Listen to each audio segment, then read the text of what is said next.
Man City as an entity are in many places in many ways, coaching football, youth football, all the way through to professional football outside of just Manchester. The opportunity to do something different I've not done before and work with ultimately complete beginners in nearly every player I'm working with now. The thing with Italian football for me is I don't know if it's because we can now see so much of everything else, like we said before, or if it's just so much worse than it used to be. Like, I have to feel for them that it's probably the second reason. But they always still seem to get teams, up and around the Champions League, but no one's really drawn like they used to be in the 90s to Serie A. Welcome back to another episode of the Heart of the Game podcast, brought to you by Sci Sports. I'm your host, Brian McDonough, and on this show, we interview the best and brightest minds in world football. Those who are at the center of the sport, those behind the scene, and even those working jobs you may never have known existed. But every guest on this show has one thing in common: they are the heart of the game, and that's what matters. On today's episode, 5th episode of the Heart of the Game podcast, we are proud to be joined by Dan Hook. Dan is a head coach in Hanoi, Vietnam for Manchester City Football Group. Prior to that, Dan has traveled the world just because he enjoys travel, but also the sport has led him to all different corners of the globe. This is a really interesting one. If you're into education, if you're into football, youth development, stay tuned for this episode of the Heart of the Game podcast. Dan is an extremely charismatic person, a lot of fun to talk to, and it's a great listen. With that, let's get started. Dan, how's it going? It's going great. Glad to be back. Looking forward to chatting with you today. Yeah, Dan, it's been a couple of years since we've last spoke. I know you've been up to a lot, so we're definitely going to get there. I always ask every guest, the first question of the show is kind of about your football journey. Let's start there. So you've done a lot in coaching, and we'll talk all about that. What about your football journey? Where did that start off? I guess being from the northeast of England, you kind of thrown into football over anything, really. There's not a lot of other choice. So I had a passionate family for football, all supporting different teams, from Newcastle, Liverpool, Man United. So in the 90s growing up, there were kind of 3 strong teams. That was a big impact on my early years, watching a lot of those teams. Was a terrible footballer. Some might argue still am, but I used to enjoy it. I was quite a good goalkeeper in my sort of up until teenage years. I was brave enough to get away with that position. When my feet let me down, my hands did okay. So I enjoyed that. And I think that was what led me into knowing I wanted to coach, really. So from 16 onwards, I started coaching a team, still played pretty, again, poor football myself until through university and everything. But I always enjoyed going back and coaching a team.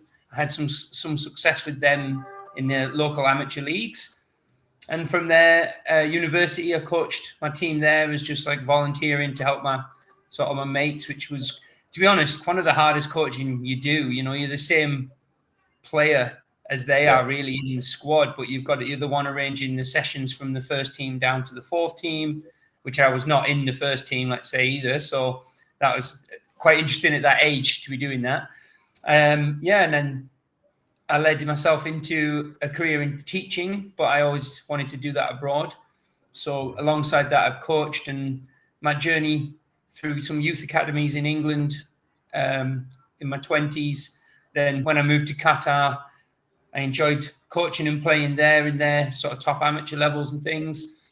South Korea, worked over there as well, teaching and coaching. And then came back to the UK, finished off some badges and switched full-time into coaching and moved to America just 2 years ago, which is where we connected. And finally, last year, or a year and a half ago, I moved to Vietnam for a job now working with Manchester City as a partner school head coach. So you just jam-packed what I imagine is like 20 years right there of your experience. All right. Is that about right? Well, I thought if you knew it all, you could break it down as and when you want. Yeah, no, we'll get there. What I'm really curious of is you said that at 16 you started coaching your mates. What was that like?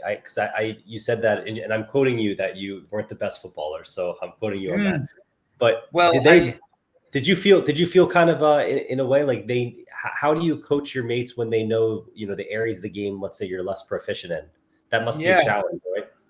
I think a lot of it as you move through coaching at different levels, a lot of it is about just having maybe a plan in the basic term.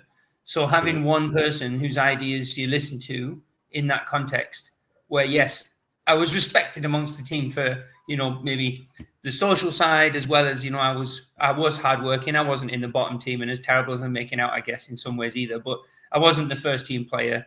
And that was another reason I wanted to do some coaching there.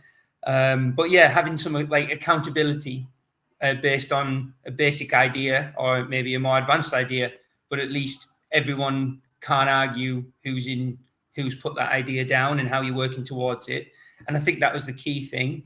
The coaching I did before that when I was 16 was with lads who were only 13, and I coached them for 5 years, and that overlapped with the university.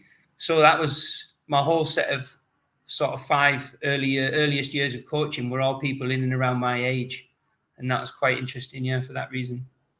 So I guess if you had to describe your coaching style, then, you have that background or the interest in education. You've traveled quite a bit. Would you say you're definitely like a player's manager to an extent? Are you very organized? Are you very diligent? What has helped you fit into so many different cultures and coach so many players of different backgrounds? I think the first part of that is you hit the nail on the head there is the culture. Obviously, I've worked in a big part of my time I spent in a predominantly Muslim culture with dealing with things like Ramadan and other the times you play based on the heat, stuff like this. You've got America. In my more recent job, you're coaching players who, while not all of them were the quality maybe they thought they were or wanted to be, they were aspiring to go to college on scholarships. So that's a hardworking group of people that, albeit I'm in my 30s by then, coaching 20s, there's a very different way of dealing with that.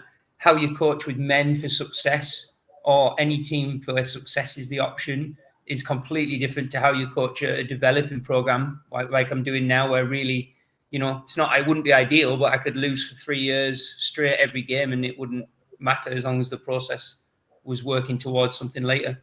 So it's been very adaptable as well, I think, along the way too.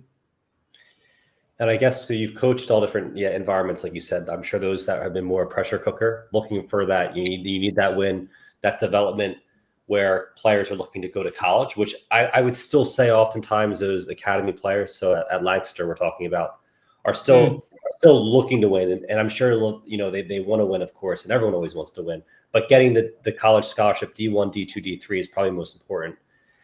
Right now, can you talk a little bit about where you're coaching and why maybe that development isn't about winning? Where are you right now with your career? So I was very fortunate as I was coming to an end in America, Lancaster. I was just looking for jobs, and a role with Manchester City had come up to be the head coach of a partner school.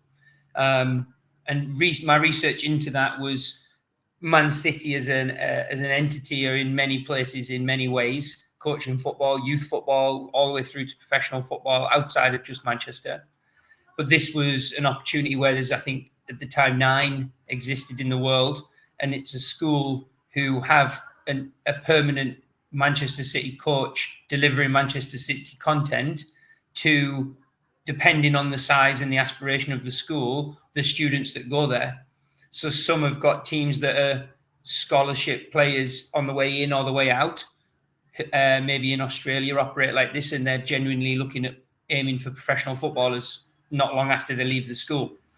Whereas somewhere like mine, we opened with 55 kids on a school that can host 1,200 to 1,400. So we've grown we've doubled twice at the start of the academic year this year to be nearly 200 across all the grades from kindergarten to grade 11. So there really isn't many kids to choose from per option. And then I'm more just coaching for fun and for experience. But as we grow over time, it's going to be a very competent program that can aim for success based on the good that Manchester City do in these ways. And it's been very exciting so far. This is the Manchester City Football Academy in Hanoi. Is that correct? Is that the official name? So it's purely called a partner school. So a Manchester City partner school.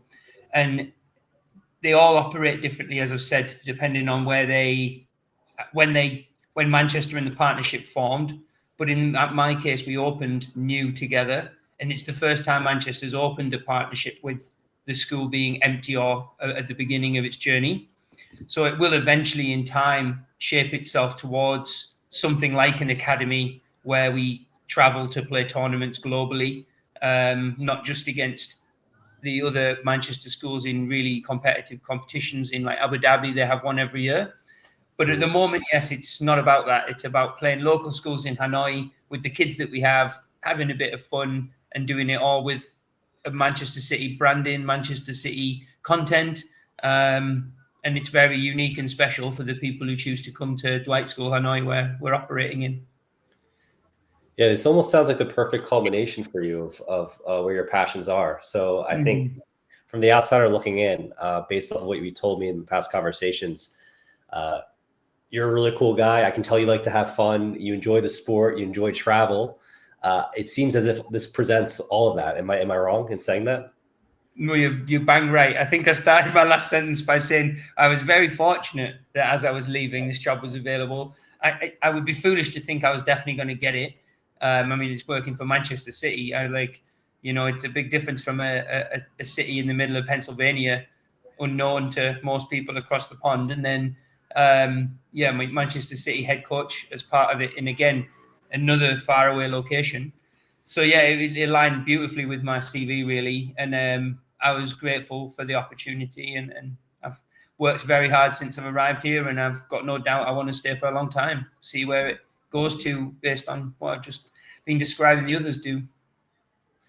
Yeah, I'm so curious. So you say 55 kids you come into, or maybe a little bit less than that. You're at 55 now. Is that correct? We opened at 55 last August, and we opened about 180 something, let's say, maybe around 200 we're at now, which is a big difference. I'm now teaching per grade instead of slamming 3 grades together, which is quite tricky.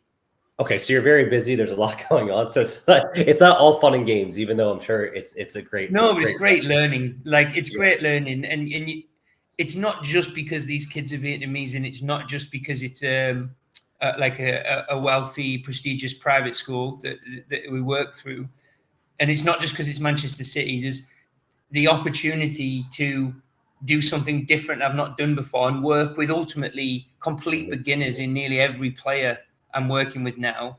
It completely changes my skill set and has to sharpen my tools in a different way, because over time, when we add more coaches to the program within what we're doing here, I'll have to be the specialist to tell these people how did it work when you're coaching that type of group, even though we've hopefully got a group at the top that are fantastic. So it'll fill over time steadily, but it's a great experience in my coaching at the right time too. So my next question is, you have coached players of all different backgrounds, and now you're in Vietnam. How do you approach a situation where it's all new kids, all new footballers, brand new situation? How do you earn their trust from day one? Do you have any tactics when it comes there based off of your diverse experience in coaching, or do you just kind of go in and you're yourself? I think for this exact role I'm in now, it's the easiest one to do that in so far, because I arrive wearing head-to-toe Manchester City gear, and all my ball bags and balls and bibs are all branded. There's a level of respect comes with that at the start, and level of prestige, as mentioned, that comes with it, which is why the partnership is something everyone wants. But when it comes to the kids like this, it's about, I don't want to sound like I'm in a job interview, but it sounds like, you're creating a safe environment for something that is probably outside of their comfort zone in a lot of these situations, particularly in a town or a city like Hanoi in Asia, and particularly for girls, which is 50% of my 55 last year, and still 50% of my 180. I'm coaching a lot of people who haven't really experienced football before. So the most important thing is give them a great time, and when they see you again, make them enjoy that as well. Yeah. I imagine, and I know you said you were very fortunate to get this position. If we had spoken a couple of years back, I told you you'd be wearing Man City gear in Vietnam. What would your reaction at that point have been? Would you have expected that due to your travels over time that could be in the cards, or is this something that you never expected? I think the truth is, at the time you'd asked me then, I would have said it wouldn't be where I'd be going, but it wouldn't be something I'd have been surprised I was doing maybe 10 years later than this, because the path I was on in Lancaster was I wanted to be a coach that was in a program of some description that was geared towards winning. And that's where I thought I was going to be heading. And it shows things change very quickly. But there's a lot of things that I wasn't getting out of my previous or first 2 or 3 years as a full-time football coach. One of them being some level of security and consistency. And as a single guy in my mid-30s at the time, I felt maybe when I was moving on from Lancaster, there was options like working in a college to get a visa in America, where depending what division you're in, really you are judged quite heavily on your win rate. So that would have been something, or going to another program similar to Lancaster where you may be in the USL 2 or 1 championship, something where that's definitely about winning and only winning, really. So at that time, I wasn't expecting to look for what I was looking for. But then, when sliding doors, that job closed, this opportunity came up. What do I really want? And this is an opportunity for a long-term building of a long-term program with Dan Hook's and Manchester City's fingerprints on it. And it's very exciting. That's really cool. Yeah. Because I think what you have right now with Man City in Vietnam is this opportunity to grow into a more competitive environment, it sounds. And you have the ability to kind of shape that in what you see fit, what you see best fit. Like I said, a culmination of everything that you've experienced so far. Talk a little bit about the differences. Let's say, situation is a little very different because youth players learning the game, it sounds like, for the first time. So a little slightly less competitive. But let's just say overall, how, let's say in Vietnam, how they see the game, how they approach the sport. Do you see a bright future for the sport in Vietnam? Is this what Man City's doing there? It's probably for a reason, right? Obviously to give back, but also to nurture talent. Is it the right move? Do you think that Vietnam has a high ceiling for football? It's very, very good question that I'm glad you've asked me now. I've been here 14 months instead of like the 2 months or whatever it could have been. And I'd have said something very different. One quick example, Harry Kewell is now the manager of Hanoi FC. So Hanoi FC have been previously one of the better teams success-wise in this country's top division. They fell off for the last 2 years, having coaches from either Vietnam or Korea who haven't, in any case, lasted long. So I arrived here seeing the back end of those coaches and a poor side, losing, playing a very similar style as everyone else plays in the Premier League, but they did it not as good a way with weaker players. So they were losing. Harry Kewell's come in with the exact same players and has what I would describe a more European style of football. I've been to 2 games and they've won 3 out of 4. And the differences are the way that the Asians, and particularly these Vietnamese, where they're a lesser Asian than, say, Japan, Korea, Asians from their style of play and knowledge, experience at the top level of football. So when you say that, are you saying, when you say that, it's more like the technical on-ball ability? Because I think that's kind of, when you see Japan play, it's always very technical. Is that kind of the difference you're saying? No, they still do the same thing, just Japanese have generally done it better over time. The Japanese style and the Korean style do fit in, certainly player by player. There's a lot of people who are just centre midfielders. Yeah. Like everybody plays the game and often like a sideways centre midfielder. Okay. So it can be a game that's not very progressive. And when it is progressive, it's a longer ball to a one player that's probably larger than the other, because particularly in the Vietnamese Premier League, you're allowed a couple of foreign players only.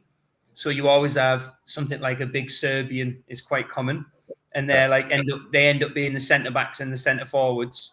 And that just how they get away from all the Vietnamese guys in the midfield who are very tidy, very fit, and very hardworking.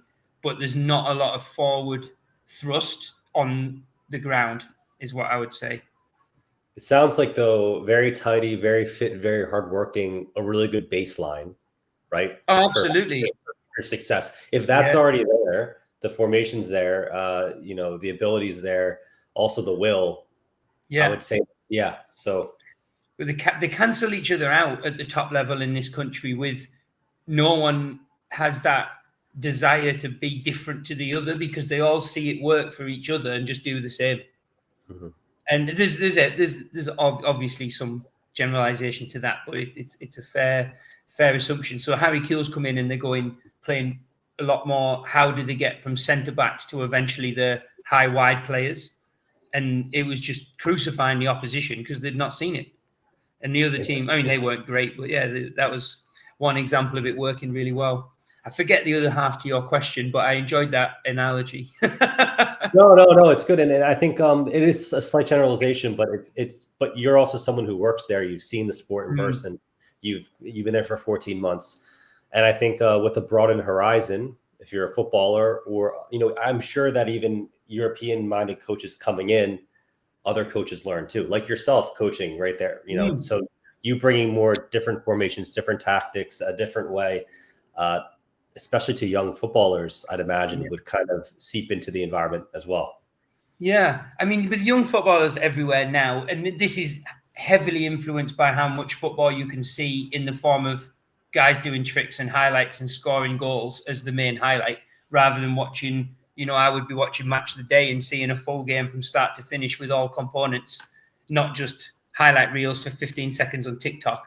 So there's a lot of kids, like in every country now, they all need unless they're a really sort of a more intelligent footballer for some reason at an early age. A lot of young players now will start by trying to do too much. They think they're going to, every time they get the ball, they've got to beat somebody. Every time they've got to get the ball, it's got to be like a Hollywood pass. And it's that needs coaching out a lot of youth football in sort of the mid to low levels of ability range. That's a big reason they're in that level. And I think that's something here that is also prevalent with the kids I'm coaching now. So that's okay. And that's a good question because I personally have never traveled to Southeast Asia. I've never been in Asia myself. Well, you're looking out and you're welcome here anytime.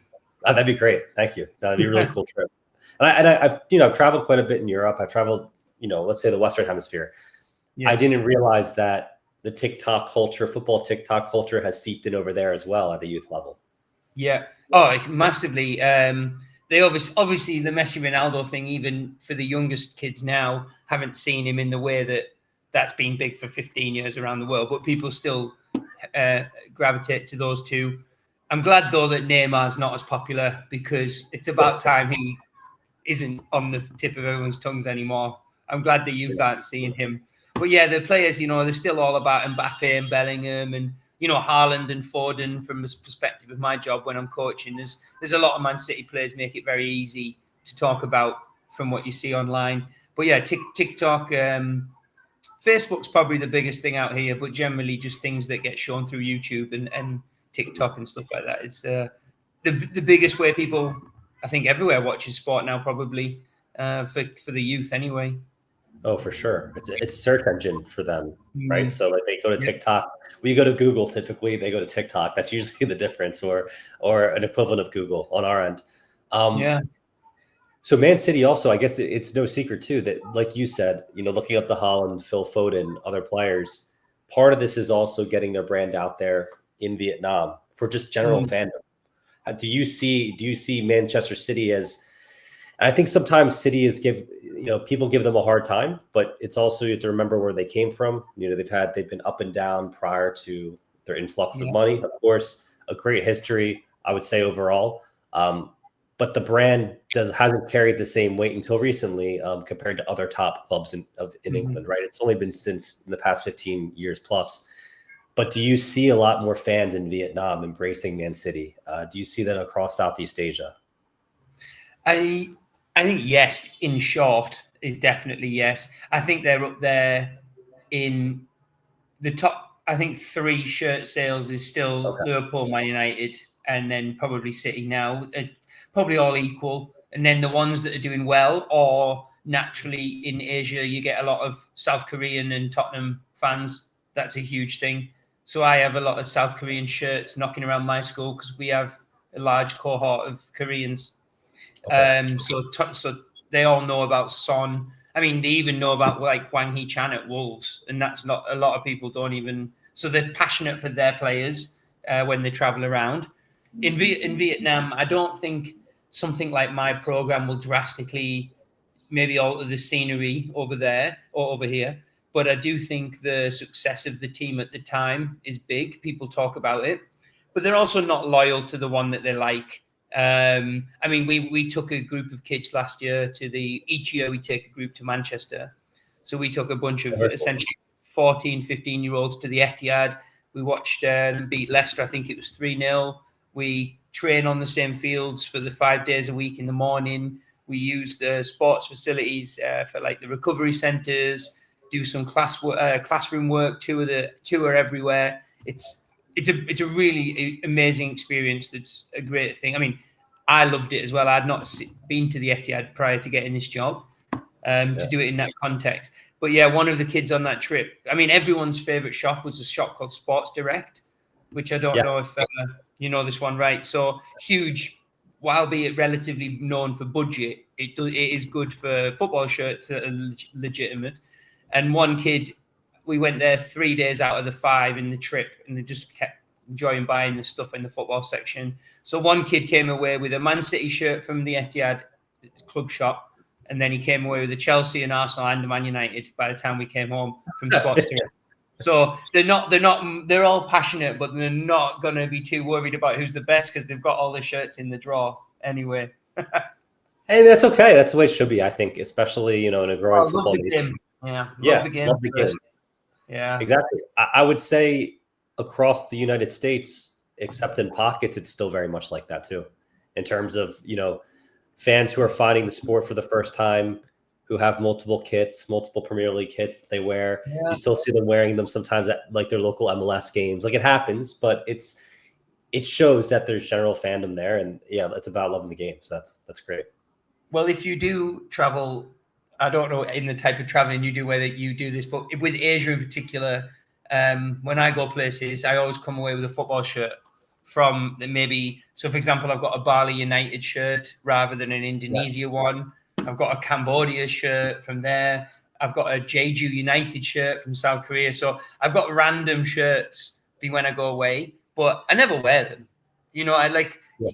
There's a certain age you cross when football shirts just aren't worn as often as you think. And I end up purchasing like 5 football shirts a year for one time I wear a football shirt a year. So the collection is very large of shirts from my travels, but that is predominantly my only switching of fandom, let's say.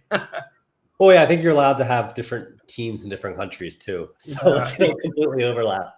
I think it's nice though that these things are a big way you see people travel is through football shirts. And I know it's slightly off the topic in the question you said, but I love when you see people either they're not from there, but they're wearing a shirt because they've been there, or you see them in a shirt and you think, that's a Crystal Palace shirt in, I don't know, Corfu. I'm guessing he's probably a Crystal Palace fan. Right? It's a fun game I like to play. No, that's pretty cool. Yeah.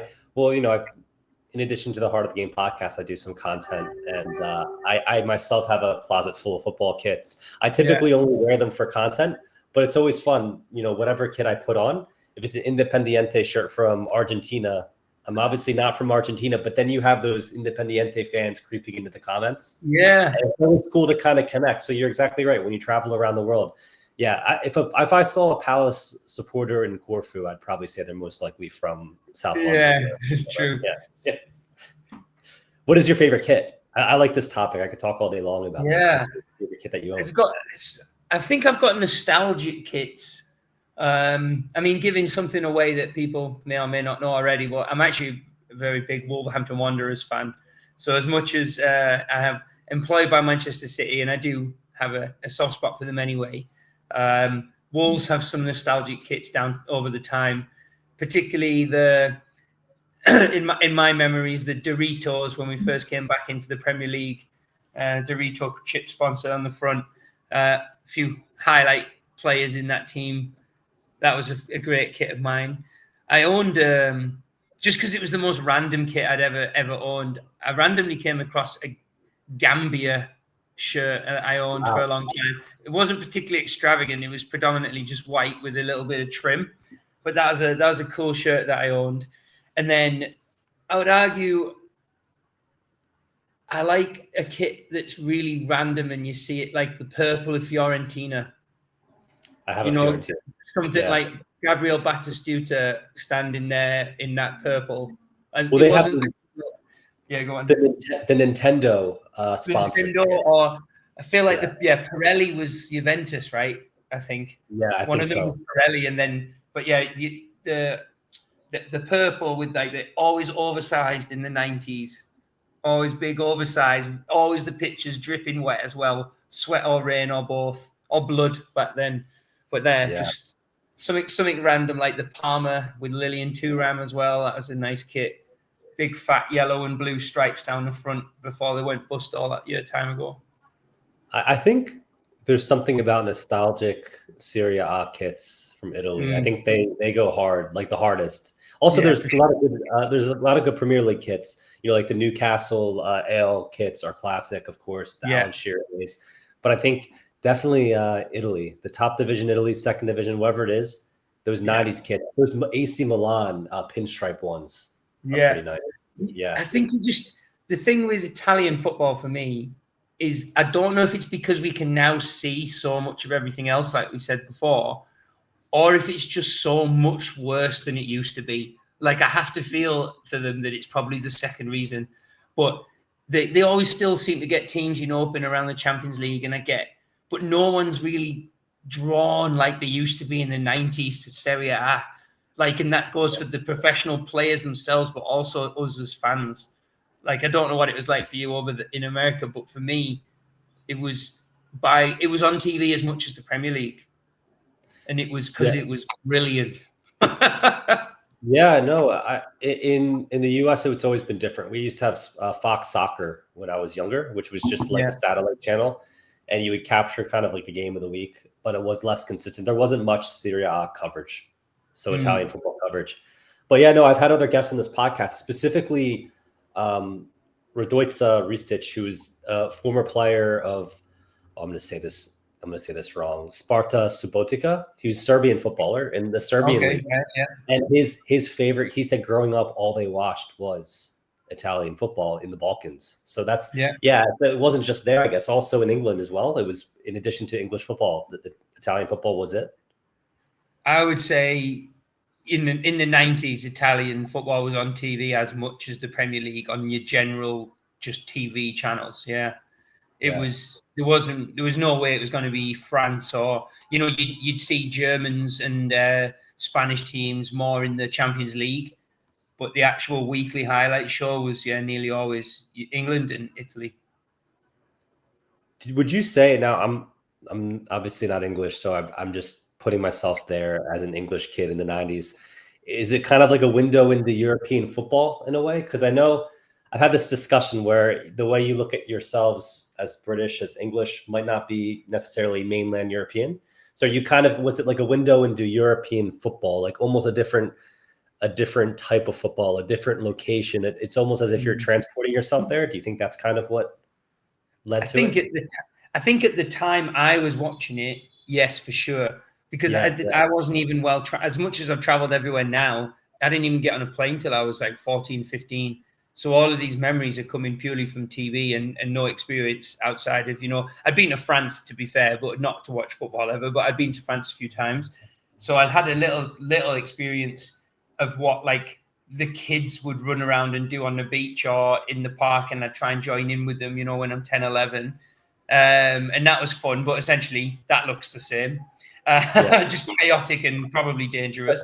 And then, but then if you looked at the TV and you watched Italian football, and people like my dad who were not a tactician, but they were interested in more than just the score, you would know that Italian football was heavy on defending first, but it also had, like Roberto Baggio characters flying around. You mentioned Batistuta, like these fireballs all over the place. And that was something that England had more like pure aggressive ones, but these came with flair and quality mixed in. Like Zola crossing over at an old age and then just dominating the Premier League for a few years in his 30s that was a big moment, I think, that made you realise Italian football right then. Like, yeah, it must be good. Ravanelli coming across for mid-table teams for us and dominating as well. There was Roberto Di Matteo. These were players who maybe didn't do as well as they could have done if they'd stayed longer in Italy, but wanted to try the Prem. And that's when the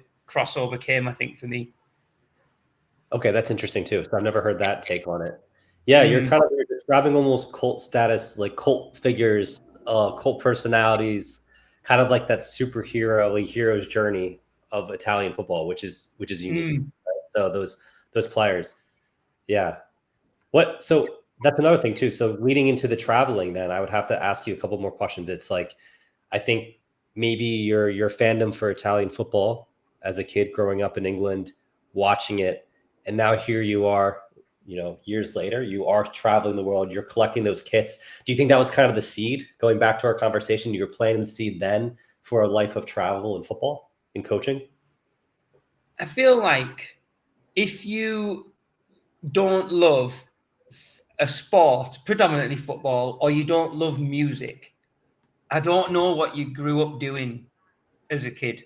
And I know that seems very vague to start this answer, but I just loved football so much. I knew it wouldn't be as a player early. I knew that. But I just wanted I would have done anything to have been involved in football. If you were a kid and said, there's this job and this job, then there's 20 times more jobs in football now than there was when I started thinking about what I might want to do. And I went down the teaching with football on the side route.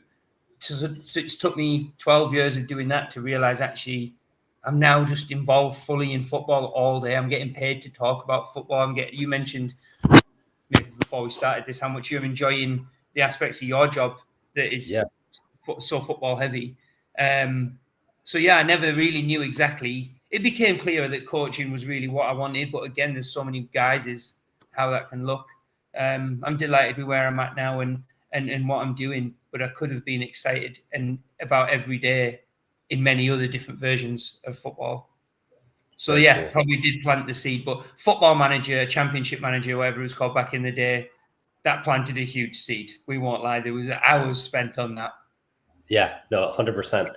And I'll ask you a couple more questions, then we'll get in the trivia component of the podcast and kind of wind down. We could talk, Dan, for hours also. This is just your more Vietnamese experience. Now, of course, you have experience all over, in terms of coaching. Might have to have you back for another episode, a third episode. Anytime. But you talked about Italian football. Has there been a coach or a player or both, let's say, that has also planted the seed for your growth, maybe, or anyone in football that you've looked up to? It can be a particular person. It could be a team. I think people don't always they think, there's better players than this out there. But honestly, Steven Gerrard is one answer for me. Okay. A little less so in his coaching as he's moved into it. I was delighted he made that choice. But I think just as a player, my first memory is 95, 96 type time, 5, 6-year-old me, Steven Gerrard's debut.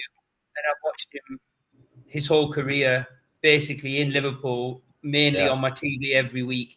I've watched him drag them. And I enjoyed Liverpool as a kid. I won't lie about it. And before Wolves became way more my passion. And Steven Gerrard was a big reason why. The guy could do everything. And I found that so inspiring. The way he would he literally drag his team from the mire in a team that was never really good enough to achieve certain things like that Champions League run. And it's all him. Like, I don't know how other people can think differently about that particular season and success. So he was a huge thing, even though he isn't obviously that much older than me. But I think he was a big, big part of why I enjoyed football so much and what I gained is what I wanted to be as a coach or as a player too, minimum work really hard and care a lot. It makes a big difference to what you're doing. And also, incredible player, incredible footballer, naturally gifted, but not to the extent of like an all world-class athlete, right? So he had to work with the tools he was given, perfect it, get to the level. Yeah, right. So I think Yeah, like he kind of is the perfect study for a coach in a way. And also I think it's no secret that he has gone on into coaching his post career as well too. So it's kind of that methodology, I'm sure, as well with Steven Gerrard. Well, I'm sure going back to what we just said, is so passionate about football. He could have, I mean, he clearly doesn't need the money, obviously, does he? He's thought, what brings me joy? And his answer is getting abused by 40,000 people every week at Ibrox or wherever he's choosing to put himself. Yeah. Like, I mean, I don't think he's done as well as he wanted, and I'm sure he'll come back and do well. But the point is, he's probably doing it because for the love of the game.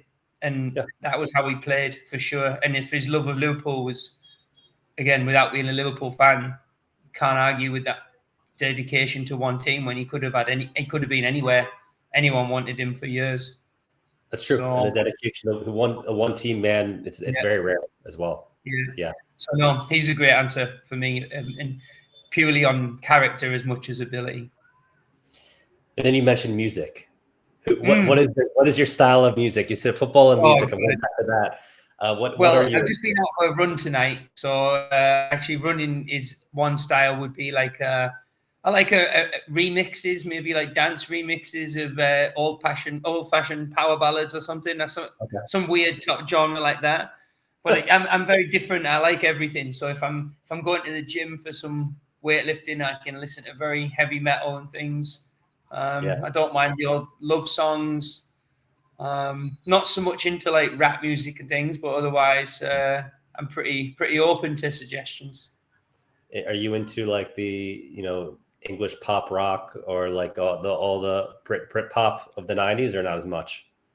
I would say I like is it pop punk more like what American teenagers would have? Okay. The genre, the 241, Blink 182, all that kind of stuff is definitely me. Yeah. That I'm sure you heard that a lot in Lancaster bars. They always play those songs closing out bars at the end of the night and different stuff like that. Yeah. There's a lot of pros and cons to America, but there was the music wise, I think they did music quite well. I will say that. Nice place for that.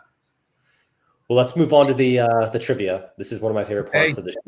5 questions, 5 football-related questions. And Dan, we've had 4 episodes up until now. We've had 3 go 5 for 5 and 1 coach go 2 for 5. So really, it's a lot of pressure on the old 5 for 5s there. I was shocked at the 5 for 5s because, and also as I keep asking these questions, there's only so many questions to ask about touch football, so they get a little harder. But I think these were the coaches 5 for 5 Dutch? No one's been Dutch so far. They were actually okay. Well, no, there really is some pressure. I hope it's mid-90s. I'm just going to say Wim Jonk. there are some, and I have 2 questions that are Wolverhampton Wanderers related. Well, now you really piled it on. Come on, then. And the first one has a Wolves player in it. So, question number 1, Dan. Which Dutch player has made the most first-team appearances for Wolverhampton Wanderers? Is it A, Jan de Wolf, B, Stefan Postma, C, Kayana Hover, or D, Razif van la Panra? Right. Did you say Rajiv van la Para? Did you say Premier League or just or overall? So it's specific overall, just first team appearances for the Wolves. I think it'll be. I don't think it'll be Stefan Postma because he was a lone goalkeeper, so he's probably under 20. I would think Hoover's been out on loan too much. He's probably around 20. And who did you say was the first one? Oh, De Wolf. He was iconic, but I don't think John De Wolf played as many games as Rajiv van la Para. I'm going to stick my neck out and say Van La Para, but I bet it's going to be close with De Wolf. No, it's Van La Para. Answer is D. Yeah, actually, I was reading, we were talking about Italian footballers who are kind of cult status players. Jan de Wolf only had like 32 appearances for Wolves. Yeah, that's what I was thinking. And then he was definitely slightly before my time, but De Wolf was still someone you see highlights and talk about. But I think he was probably injury related, and then also obviously I think he came when he was older as well, maybe a little older. And I think La Para had about 58 appearances. Yeah, I was going to say I think he had 2.5 seasons with us and left with bad blood from being a bit greedy. But we'll move on. Okay, you're in good shape here. I can tell you have ball knowledge. You know your football. Well, you did start with Wolverhampton Wanderers, so okay. Question number 2. Which Dutch club is traditionally nicknamed the Farmers due to its roots in the agricultural south of the Netherlands? Is it A, Ajax? Is it B, PSV? Is it C, Feyenoord? Or is it D, Twente? It's not Ajax because they're in Amsterdam. So I'm not sure where Twente's location is, but I didn't think they were south. Feyenoord or... Right, this time was PSV the second one? Yes. Eindhoven's a big city, but I've got a feeling Twente is too random. So I'm going to go... I think that PSV Eindhoven get called the Farmers. You are correct. It is B, PSV Eindhoven. Boom. That was a bit of a guess, but good work. Let's move on to question number 3, Dan. Yeah. Another Wolverhampton Wanderers related question. Whoa. Which Dutch defender... Oh, this is too easy now. Which Dutch defender became a fan favorite at the Wolverhampton Wanderers in the mid-90s for his physical, charismatic style of play? I think you already know. I'm assuming you're going to say John de Wolf then. Yeah, is it A, Frank de Boer? Is it B, John de Wolf? Is it C, Arthur Newman? Or is it D, Jan Walters? Tell you what, we'd have a much better team if the others played for us, though. Where it's definitely John de Wolf out of that list. John de Wolf, 3 for 3. Yeah. Question number 4. Which Eredivisie club plays its home matches at De Groot Vesta? Is it Vitesse A? Is it B, FC Twente? Is it Wilhelm II C? Or is it Utrecht? It's named after the beer stadium, Kroos, right? Did you say? De Groot Vesta. So I think I mispronounced it. Right. First time around. Vesta. This one, I don't have much of an idea, but I like the sound of Utrecht playing at the Vespa Stadium. It is B, Twente. Oh, they've snuck back in again. Yes, there's these there's a lot of there's this theme now, right? I'm looking forward to the next time you invite me. I'll definitely be 5. Right? That's okay. That's a tough one. We might need to go to VAR for that one as well after the show, but I'm pretty sure. Okay. I don't have any knowledge attached to that one though, so yes. It is Twente. Number 5. What is the largest football stadium by seating capacity in the Netherlands? Is it A, the Kuip? Is it B, Johan Cruyff Arena? Is it C, Philips Stadion? Or is it D, Vitesse Stadium, Quirodome?